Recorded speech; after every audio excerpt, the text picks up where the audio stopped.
হেফাজতে ইসলামের পক্ষ থেকে বরাবর কথা বলে আসছি যে হেফাজতে ইসলাম বাংলাদেশের সকল ধর্মপ্রাণ মানুষের আস্থার ঠিকানা। হেফাজতে ইসলাম বাংলাদেশ সরাসরি কখনোই কোনো রাজনৈতিক সিদ্ধান্ত অথবা রাজনীতি তৎপরতার সাথে, বিশেষ করে দলীয় রাজনীতির সাথে হেফাজতের কোনো সাংগঠনিক সংশ্লিষ্টতা নেই। কাজেই হেফাজতে ইসলাম তার নিজস্ব প্ল্যাটফর্ম থেকে কোনো রাজনৈতিক দলীয় কর্মসূচির সাথে কোনোভাবেই সম্পৃক্ত না। কাজেই সেই হিসাবে নির্বাচনী নিজস্ব কোনো তৎপরতা, কোনো জোট অথবা কোনো অ্যালায়েন্স করা হেফাজতে ইসলাম বাংলাদেশের মৌলিক নীতিমালার পরিপন্থী। কাজেই সেটা করার সুযোগ হেফাজতে ইসলাম বাংলাদেশের পক্ষ থেকে নেই। আমাদের আমির হেফাজত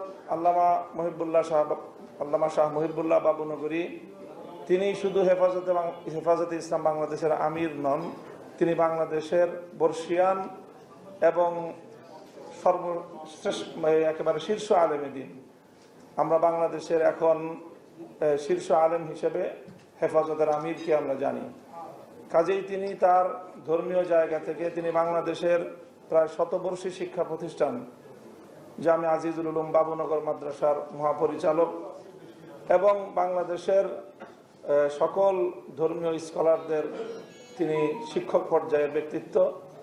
কাজেই তিনি তার মুরব্বী হিসাবে জায়গা থেকে সবসময় ধর্মীয় দিক নির্দেশনা দিয়ে থাকেন।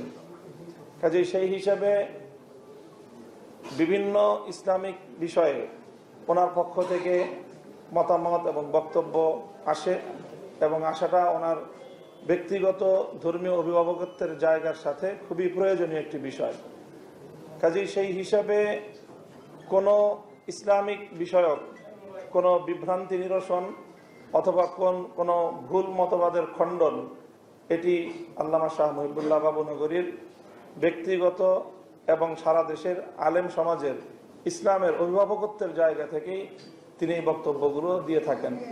কাজেই সেই হিসাবে যেই বিষয়ে প্রশ্ন এসেছে, আমরা মনে করি যে এটি আল্লামা মুহিবুল্লাহ বাবুনগরী হাফিজাহুল্লাহ, এটি ওনার সর্বোচ্চ অভিভাবকত্বের জায়গা থেকে ওনার মতামত। এই বিষয়ে হেফাজতে ইসলামের কোনো বক্তব্য, সাংগঠনিক বক্তব্য যখন থাকবে, হেফাজতে ইসলাম সাংগঠনিক ব্যানারেই সেই বক্তব্য হেফাজতে ইসলাম প্রদান করবে।